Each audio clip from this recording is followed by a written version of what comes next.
பாஜகவோட சேர்ந்துட்டீங்க. 51 சீட்டு கிடச்சிருக்குன்றாங்க. வாழ்த்துக்கள் சார். இங்கேருந்து ஏஞ்சி வர முடியல, தூரமாக இருக்கீங்க. சேரலையே, சேர மாட்டோமே. செய்தியில் வருது, போய் சொல்கிறீங்க இப்படி? வரவே வராது சார். செய்தியில் வருது, ஒரு வாரமா. இங்கே பாருங்க, முன்வைத்த கால் முள்ளில் வைத்த கால் என்றாலும் பின்வாங்குகிற பழக்கம் தளபதி விஜய்க்கு இல்லை. அதை அவர் செய்ய மாட்டார்.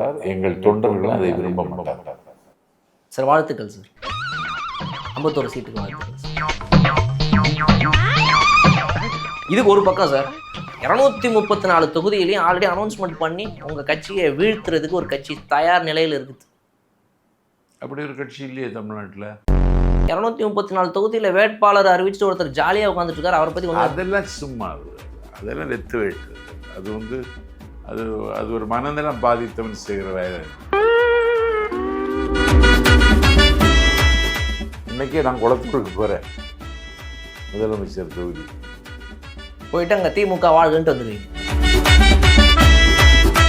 எனக்கு அப்புறம் பெரம்பூரில் நிற்க டெல்லியில் நின்னா நல்லதுன்னு நினைக்கிறேன். நான் எவ்வளோ கொடுத்தீங்க சார் அதுக்கெலாம்? யாருக்கு? கூட்டம் சேர்க்கறதுக்கு. அந்த பழக்கத்துக்கு நாங்கள் எதிரி.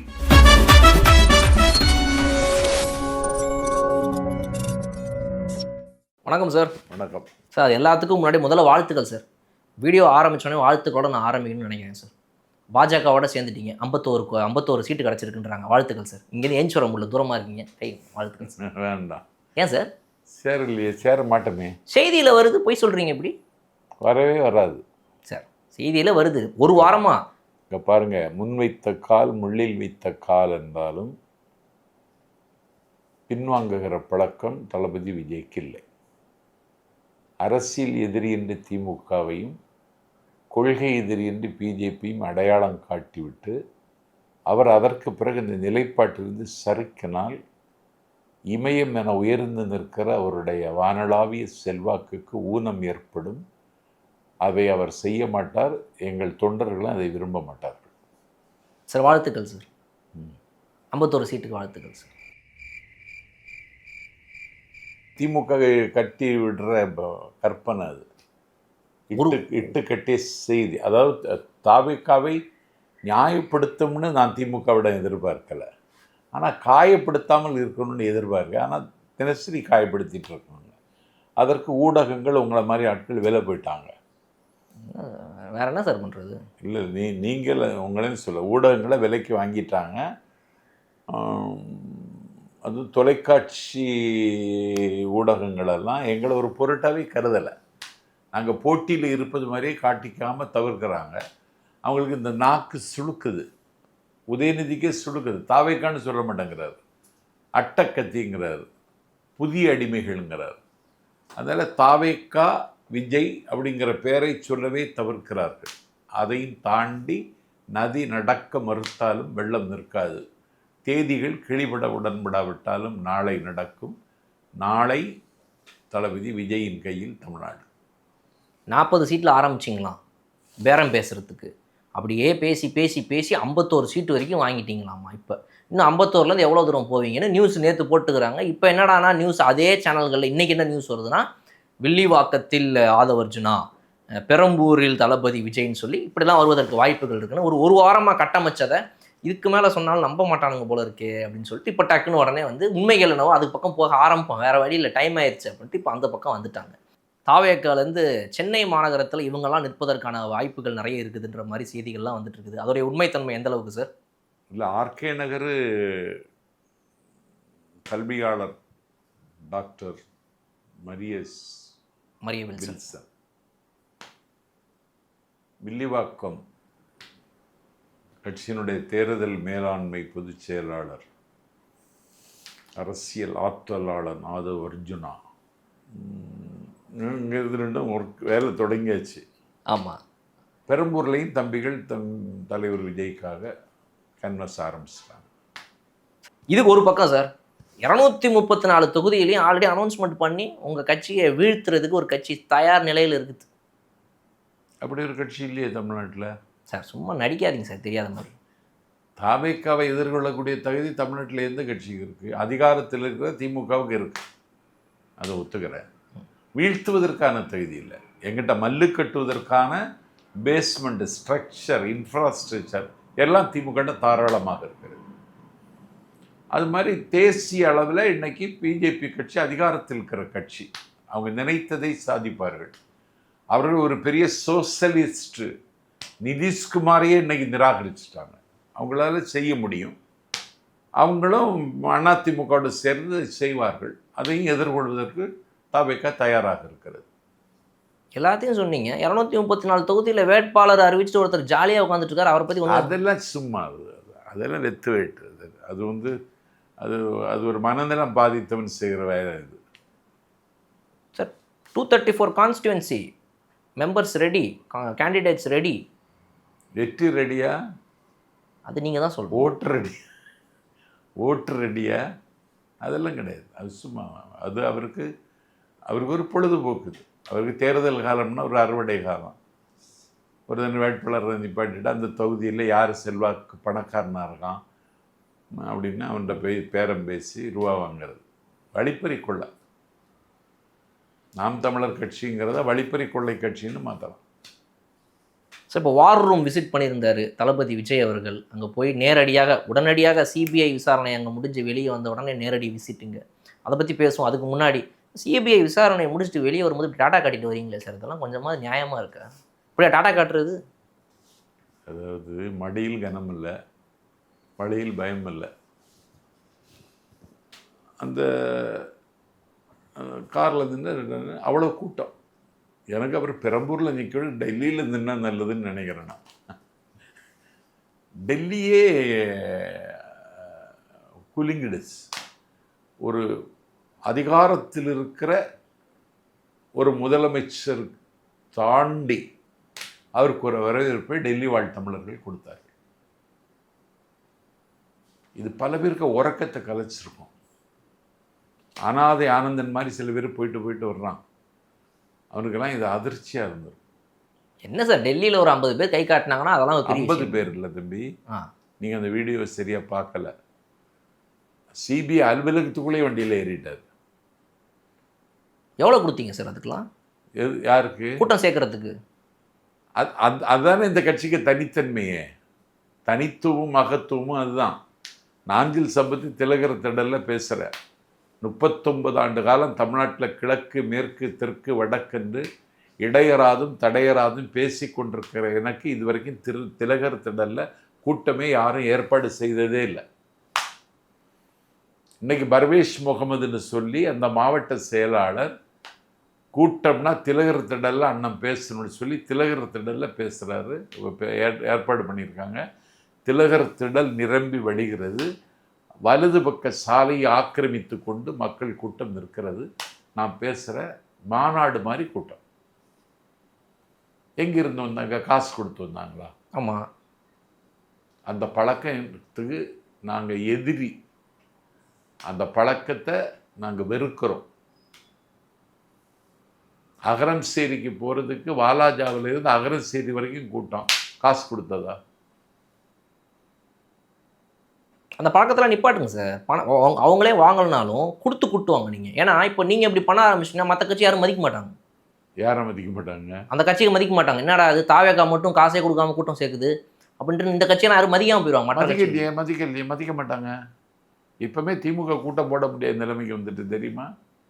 டெபுட்டி சிஎம் கை காட்டிகிட்டே போகிறாரு, ரோட்டில் ஒரு ஆள் கூட கிடையாது. அதுக்கெல்லாம் காரணம் நீங்கள் தான். கூட்டம்லாம் உங்கள் பக்கம் வந்துடுது. இல்லை டெபுட்டி சிஎம் கை ஆட்டுறது எதிரில் யாரும் ஆட்டலை. அதை தான் சொல்கிறேன். ரோடே காலியாக கிடக்கு. அவர் யாருக்கு ஆட்டுறாருன்னு யாருக்கும் தெரியல. இதுக்கெல்லாம் காரணம் நீங்கள் தான். சிவகங்கை ஒரு கடையில் டீ கேட்குறாரு, டீ கொடுக்குறான். அங்கே கூட 4 பேர் முக்கியல அவரை. இதே உங்களால் ஒரு டீ குடிக்க போயிருந்தாருன்னா என்ன ஆகும்? என்ன ஆகும்? தேவையில்லாமல் டிராஃபிக் தான் ஆகும். உங்களால் அபண்டன்ட் த மாஸ் லீடர் தமிழ்நாட்டில் இன்னைக்கு விஜய் தான். அதெல்லாம் தவிர்க்கிறாரு சார். இப்போ வந்துட்டு திமுகவை பொறுத்த வரைக்கும் அந்த மாதிரி கூட்டங்கள்லாம் சேர்த்தா மக்களுக்கு இடையூறு. மக்கள்லாம் வீட்டிலேருந்து என்ன பாருங்கள், வெளியே வந்து வீதியில் வந்து என்னைய பார்த்து உங்களை யாரை பார்க்குறதுக்கு மக்கள்? உதயநிதி டெப்யூட்டி சிஎம் யாரும் பார்க்க விரும்ப மாட்டாங்க. ஒரு காலாவதியாகி போன கட்சி மாதிரி திமுக மாறிடுச்சு. அந்த கட்சிக்கு கூற்றம்னா கூற்றுவன் உதயநிதியாகத்தான் இருப்பார். சரி சார். இப்போ இப்போ இந்த வார் ரூம் போயிருந்தார் தளபதி, நீங்கள் கூட அங்கே போன மாதிரிலாம் நானும் செய்திகள் கேள்விப்பட்டேன். நான் போனேன், நிறைய போனேன். ஒரு ஃபோட்டோ பார்த்தேன், நீங்கள் அங்கே ஜாலியாக நடந்து போயிட்டீங்க. நம்ம ஃபேன்ஸ்லாம் எடுத்து போட்டாங்க, ஏய் நாஞ்சில் சார் இங்கே இருக்கிறாரா அப்படின்னு சொல்லி. என்ன சார் பண்ணீங்க அங்கே? என்ன பிளான் அங்கே? என்ன நடந்துச்சு? என்ன திட்டம் தீட்டிருக்காரு தளபதி? நேற்றைக்கு வேட்பாளர்களை அடையாளம் காணுகிறதுக்காக விவாதிச்சுட்டு இருந்தார் அண்ணன் செங்கோட்டையன், ஆதவ் அர்ஜுனா, தலைவருடைய உற்ற நண்பர் விஷ்ணு ரெட்டி, இவர் நிர்மல் குமார், எல்லாரும் இருந்து எந்தெந்த தொழில் வேட்புமனு யாரெல்லாம் போட்டிருக்காங்க, யார் விட்டால் வெற்றி வாய்ப்பு இருக்கும், யாருக்கு தகுதி இருக்குன்னெல்லாம் ஒரு விரிவான டிஸ்கஷன் வந்து நேற்று கொஞ்சம் தொகுதி அடையாளம் கண்டிருப்பாங்க. இவர் பொதுச் செயலாளர் புசி ஆனந்தெல்லாம் வந்துட்டு எல்லாத்தையும் விவாதிச்சுட்டு அப்புறம் என்ன சந்தித்தார் தலைவரா? ஓ, சம்பத்தை கூப்பிடுங்கன்னா நான் போனேன். நான் சொன்னேன், டெல்லி திக்கு விஜயம் ரொம்ப பிரமாதமாக இருந்துச்சுன்னு சொன்னேன். தமிழக மக்கள் தாவேக்காவுக்கு வாக்களிக்கிறதுக்கு தயாராகிட்டாங்க. 26 கட்சி கூட்டணி அமைத்ததிலேயே நீங்கள் வெற்றி பெற்று விட்டீர்கள். 1000 பிறை கண்ட திமுக உங்கள் முன்னால் இன்றைக்கி குட்டி கண்டனம் போன்ற நிலைமையை உருவாக்கியிருக்கீங்க. வெற்றி பெறக்கூடிய வேட்பாளர்களை அடையாளம் கண்டு நிறுத்தினா அதிகாரத்தை கைப்பற்ற 1000 வாய்ப்புகள் இருக்குன்னு நம்பிக்கை விட்டுட்டு வந்தேன். 55 தொகுதி கேட்டிருக்காங்க பிஜேபி ஏடிஎம் கேட்டேன். அந்த 55 தொகுதி கேட்டிருக்காங்கன்னு தகவல் வந்துச்சு. அந்த 55 தொகுதியிலையும் நம்ம கான்சன்ட்ரேட் பண்ணால் நம்ம அந்த 55 தொகுதியும் அடிக்க வாய்ப்பு இருக்குது அப்படின்னு சொன்னதுக்கிட்ட. ஓ, சிறப்பான திட்டம். பிஜேபி இருக்குதுன்னா அந்த இடத்துலலாம் அப்போ வீக்கான ஒரு இது இருக்கும், அதை நம்ம அடிச்சிடலாம் ஈஸியாகவே. ஆமாம் ஆமாம் அப்படின்னு சொன்னேன். நல்ல ஒரு திட்டம் சார். தளபதி என்ன சொன்னார் அதுக்கு? பார்ப்போம், நான் எல்லாத்தையும் டிஸ்கஸ் பண்ணுறேன் அப்படின்னு சொன்னார். சரி சார், இப்போ அடுத்து என்ன சார் திட்டம், என்ன பண்ண போகிறீங்க? தாவேக்காவிலேருந்து வந்து இப்போ இத்தனை நாள் வந்து ஒரு மௌனம், ஒரு அமைதி இப்படின்ற மாதிரிலாம் எங்கே இருந்தாலும் அதுலேருந்து வரும்போது ஒரு பெரிய வீரியத்தோடு வருவீங்க உங்கள் கட்சியில். இப்போ அடுத்து என்ன சார்? இன்னொரு 40 நாள் தான் இருக்குது. என்ன திட்டம், என்ன பண்ண போகிறீங்க, என்ன யோசிச்சுருக்குறாங்க கட்சியிலேருந்து நினைக்கிறீங்க நீங்கள்? இப்போ இந்த தேர்தல் அறிக்கையை வெளியிடணும். அறிக்கை வெளியிட்டு தளபதி விஜயனுடைய சுற்றுப்பயணம் தயாராகிட்டுருக்கு, என்னுடைய சுற்றுப்பயணமும் தயாராகிட்டுருக்கு. தொகுதிக்கு போக வேண்டியதுதான். இன்றைக்கே நான் குளத்தூருக்கு போகிறேன், முதலமைச்சர் தொகுதிக்கு போயிட்டு அங்கே திமுக வாழ்கன்ட்டு வந்துடுவீங்க. 75 வருட கட்சி திமுக வாழ்க வாழ்க அப்படின்னு ஒன்று சொல்லுங்கள் சார் வீரியமாக. குளத்தூரில் போயிட்டு அப்படி சொன்னால் தான் சார் மாசாக இருக்கும். குளத்தூரில் போய் சொல்ல போகிறேன், பண்டிகளின் முன்னால் முத்தை சிதறவிடாதேயுங்கள். ஸ்கிரிப்ட் இப்போ ரெடி பண்ணிட்டீங்க, அதை வந்துட்டு என்கிட்ட தான் ஃபஸ்ட் டைம் லீக் பண்ணுறீங்க. பரிசுத்தமானதை நாய்க்கு கொடாதேயுங்கள், ஆழ்விற்று பொன் வாங்கியோர் செய்த பூனை ஆந்தைக்கு கட்டி மகிழாதீர்கள், நீள்விட்ட பொன் மாளிகை கட்டி பேயினை நேர்ந்து குடியேற்றி விடாதீர்கள், செருப்புக்கு தோல் வேண்டி ஒரு செல்வ குழந்தையை கொன்று விடாதீர்கள், கனியிருக்க காயை கவர்ந்து விடாதீர்கள், வழியிருக்க குழியில் விழுந்து விடாதீர்கள், கரும்பிருக்க இரும்பை மென்று விடாதீர்கள், தாவேக்காவின் தகுதியான வேட்பாளர் களத்தில் நிற்க காணாமல் போக இருக்கவர்களை அங்கீகாரம் தந்து விடாதீர்கள்னு கேட்கப்படுறேன். நீங்கள் எப்படிங்க சொல்லிட்டே இருப்பீங்க, அங்கே டக்குன்னு உடனே 2000 கிரெடிட்டட் அப்படின்னு சொல்லி ஆள்கிட்ட ஒரு 2000 அவங்க கொடுத்துருவாங்க டிஎம்கேல. நீங்கள் இவ்வளோ பேசுவீங்க, அவங்க 2000 ரூபா கொடுத்து இந்த ஓட்டை வாங்கிடுவாங்க. அந்த ஓட்டு அப்படி இந்த தடவை ஒர்க் அவுட் ஆகாது. எப்படி சார்? வருஷம் ஒர்க் அவுட் ஆகிடுது, 5 வருஷத்துக்கு ஒரு தடவை. இந்த தடவை ஆகாது. உங்களுக்கு பொலிட்டிக்கலாக திங்க் பண்ணுவோம். காட்மாண்டில், நேபாளத்தில் இப்போ தேர்தல் நடந்து கேட்டிங்களா? பாலேஸ்வர் ஷா அப்படிங்கிற இளைஞர் ஒரு ராப் பாடகர், ஊழலை எதிர்த்து பாடிட்டே இருப்பார். அவர் காட்மாண்டு நகரத்தினுடைய மேயராக பொறுப்பேற்கும் பொழுது வயசு 35. பழம் தின்று கொட்டை போட்டவர்களை, பழம் பெருச்சாளிகளை, அரசியலை ஆதாயத்திற்கு தேடுகிற அற்பர்களை எல்லாற்றையும் புறம் தள்ளிவிட்டு நேபாள நாட்டினுடைய அதிபராக பாலேஸ்வர் ஷா முடிசூட்டப்பட இருக்கிறார். நேற்று காட்மாண்டில் நடந்தது, நாளை கன்னி தமிழ்நாட்டில் நடக்கும். அதற்கான ஆயத்த பணிகள் ஆரம்பிச்சிருச்சு. சார் இப்போ தொகுதிகள் இதெல்லாம் தாண்டி முக்கியமான விஷயம் சார். எல்லா இடங்கள்லையுமே மக்கள் பேசும் பொருளாக பெருசாக மாறியது என்னென்னா, மார்ச் மாதம் 7ஆம் தேதி தளபதி விஜய் அவர்கள் கொடுத்த ஒரு முக்கியமான ஒரு அறிவிப்பு. அதாவது இந்த அன்னபூர்ணி சூப்பர் 6 திட்டத்திலேருந்து ஆரம்பித்து சில விஷயங்கள். மகளிருக்கு இதுக்கு முன்னாடி எந்த ஒரு கட்சியுமே இவ்வளவு ஒரு முக்கியத்துவத்தையோ, இல்லை வந்து அவங்கள பற்றி இவ்வளோ புரிஞ்சுக்கிட்டு இவங்களுக்கு இவ்வளோ அவசியங்கள் இருக்குது, தேவைகள் இருக்குது, முக்கியமாக அவங்களுடைய பாதுகாப்பில். அதாவது இவ்வளவு பாதுகாப்பு வேணும் அவங்களுக்கு. ஒவ்வொரு இடத்துலையும் வந்து நோ டார்க் ஸ்பாட், அதாவது வந்து எந்த இடத்துலையுமே கேமராவே இல்லாத இடம்ன்றது இருக்கக்கூடாது பப்ளிக்கு அப்படின்றதுலேருந்து ஆரம்பித்து பல விஷயங்கள் பார்க்கும்போது ரொம்ப வியக்கத்தக்க வகையில் இருக்குது சார். இது ஆனால் இத்தனை வருடங்களில் எந்த கட்சியுமே யோசிச்சதே, எந்த கட்சிக்கு அந்த பார்வை இல்லை. ஒரு நாலெட்ஜபிள் பர்சனாலிட்டின்னு சொல்கிறாங்களே, அது விஜய்கிட்ட இருக்கிற மாதிரி எந்த தலைவர்கிட்டையும் கிடையாது. அதாவது அந்தாதி பார்த்து அந்தாதியையும் கலம்பகம் பார்த்து கலம்பகத்தையும்னு எழுதிட்டே இருக்கிறது மாதிரி அதே பாதையிலே பயணிச்சுட்டு இருந்தாங்க. இன்னைக்கு எங்கள் தலைவர் சொன்னதில் ரொம்ப முக்கியமானது தம்பி, ஒரு சீருடை அணியாத, யூனிஃபார்ம் இல்லாத ஒரு படை தமிழ்நாடு முழுவதும் இயங்கிட்டே இருக்கும். அந்த படைக்கு ராணி வேலு நாச்சியார் படைன்னு பேர்.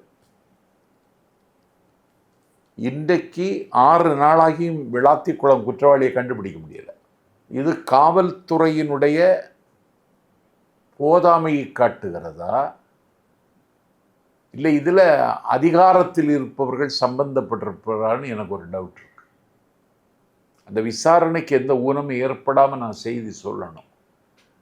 இன்னைக்கு என்னன்னா, எங்கள் தலைவர் இது சம்பந்தமான வழக்குகளெல்லாம் நீதிமன்றத்திற்கு வருகிற பொழுது தேங்குகின்றன. விசாரித்து உடனடியாக தீர்ப்பு வழங்குவதற்கு நீதிமன்றங்கள் தயாரில்லை. பொள்ளாச்சி சம்பவம் நடந்ததற்கு பிறகு தீர்ப்பு வர்றதுக்கு 6 வருஷம் ஆயிடுச்சு. அது ஒரு கூட்டு பலாத்காரம். ஒரு பொள்ளாச்சிக்கு வெளியில் ஒரு பண்ணையில் ஒரு கூட்டு பலாத்காரம் செய்தாங்க. அந்த குற்றவாளிகளை கண்டுபிடித்து அடையாளம் கண்டதற்கு பிறகு அவர்களுக்கு தண்டனை தருவதற்கு 6 வருடங்களுக்கு மேலாகிறது. இது கொடுமையில் கொடுமை.